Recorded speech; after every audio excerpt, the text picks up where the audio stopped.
And he maintained his ability to read and write in Arabic. And he was a scholar, he was an emir, and he was actually the leader of a great army. And this was recognized immediately by his slave masters. And so they made him the leader of the slaves. He was actually the one who kept the slaves in line. And despite what was happening to him, he always wanted to be freed from slavery to return to his own. It is reported that Abdurrahman saw a person, a white American doctor, a person who had been in West Africa, who had actually suffered and gotten very sick and was indebted to Abdurrahman's family. And so when he saw this man, he called the man and he reminded him that his family had taken in the man for 3 months in West Africa, and he asked the man to get him out of slavery. So this man then began to raise funds in order to free Abdurrahman from slavery. Eventually he was able to get out, and he started to tour the country. During this time, he was asked to write the Lord's Prayer.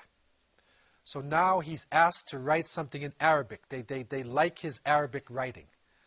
So they say to him, and maybe this is a type of joke or you know, they're playing with him, and they say, can you write the Lord's Prayer in Arabic?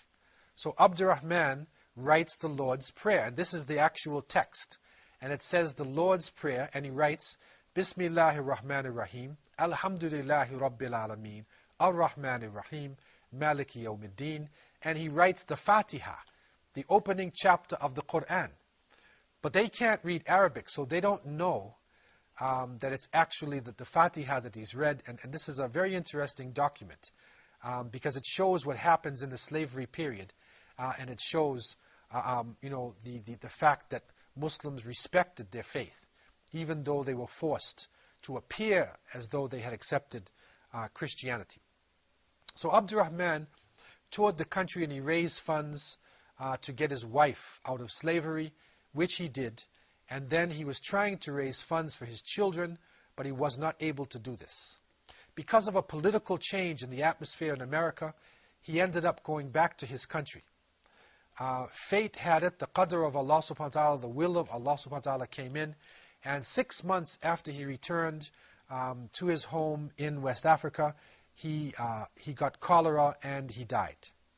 Some of his children did, however, return to West Africa. They were freed from slavery, and they were eventually reunited with his mother in West Africa. Another interesting personality is Yaro Mahmud. Yaro Mahmud has one of the most well-known faces from amongst the slaves. He was born in the 1700s, and he died at the age of 128. He was freed from slavery after 70 years. Just imagine, 70 years in slavery. But when you look at his face, he's a man over 100 years old. He still looks like he's young. And so Yaro Mahmud is a very interesting personality, a well-known person, highly respected. And he is a person who is respected by African Americans up until today. Another important personality within the scholars of slavery is Umar ibn Sayyid.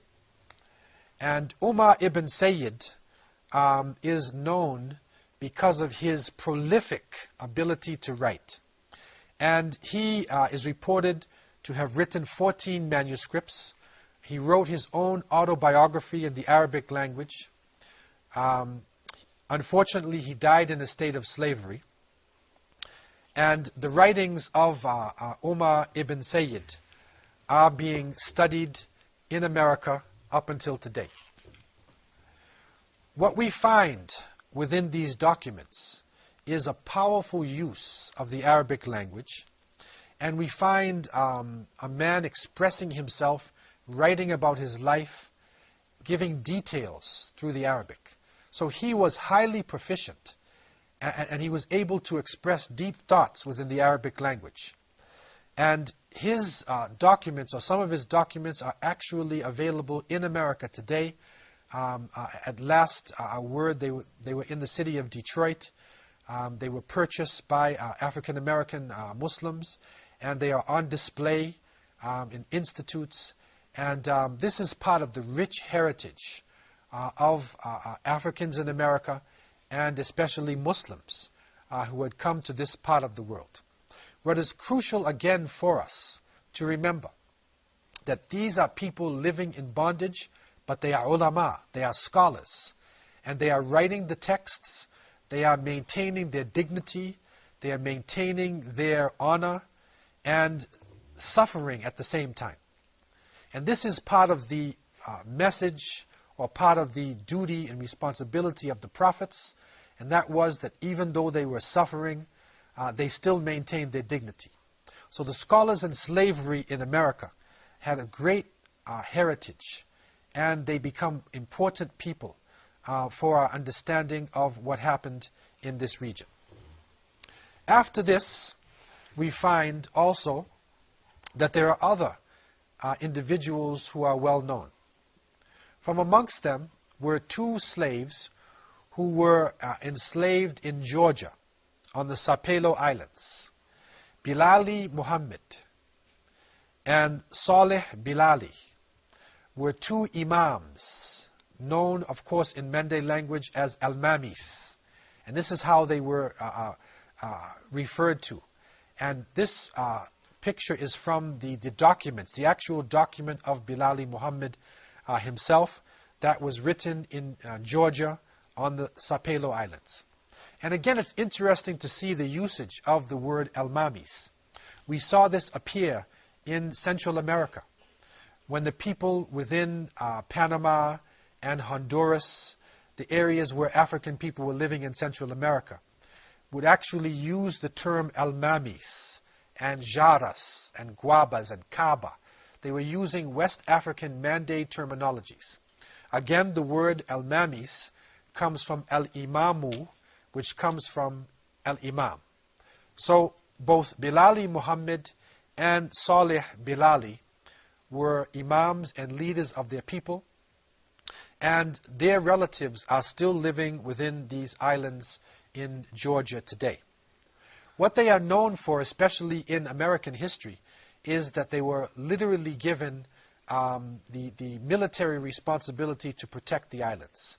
So their relationship with their slave masters and the authorities was different than other slaves that we find coming out of American history, because they were literally given weapons, and we find that when this island was under attack, that they actually protected the islands, and they were respected by their people and given all of the dignity and all of the rights of an imam within an Islamic territory. Bilali Muhammad was known as a person who was strict in his prayers. He would constantly make his salat, and he carried a rug along with him, and even when they were working, he would stop and he would make his prayers. He constantly wore a fez on his head, and he would make his dua to the Creator of the heavens and the earth. And when he eventually passed away, they put his fez and his rug down into his grave area. And he is known in the Sapelo region up until now.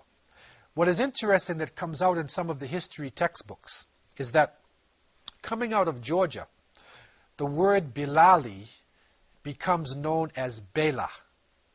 And then through language and time, it becomes known as Bailey. So anybody who comes from the Sapelo Islands of Georgia, or in Georgia itself, who has the name Bailey, is actually considered to be a descendant either of Bilali Muhammad or Saleh Bilali. And this is an interesting point for us, because when the historians look into the history, they find that there was no slave master named Bailey.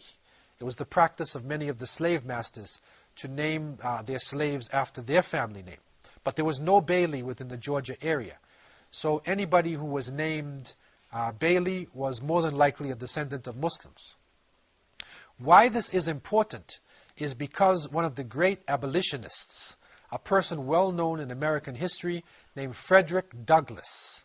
He was a direct descendant of the Baileys.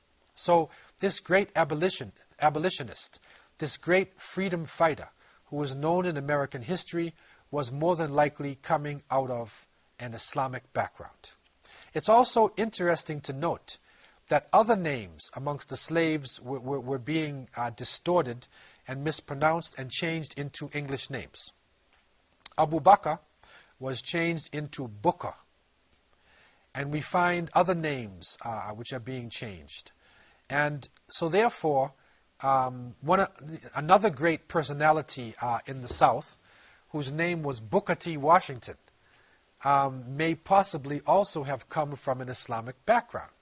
So if you look at African American history and American history, if you say that Booker T. Washington, who was a great leader of a college, a great educator, Booker T. Washington and Frederick Douglass came from Muslim backgrounds, then we would literally be changing the nature of American history.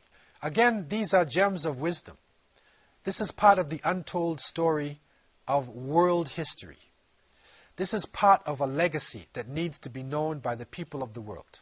Islam has always been the religion of education, the religion of progress, the religion of resistance to evil.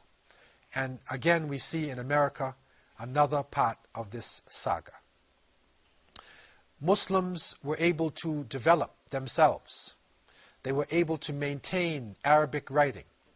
They were able to keep the traditions in a state of slavery for a long period of time. Unfortunately, because of the pain of slavery, it was eventually, for the most part, lost. But now it is coming back to the surface with hundreds and thousands of African Americans coming into Islam, and roots, the search for roots is recognized to be, to a great extent, a search for Islam. So I leave you with these thoughts, and I pray that you will continue to live in peace, and that Muslims and the whole world will find peace. Assalamu alaikum wa rahmatullahi wa barakatuh.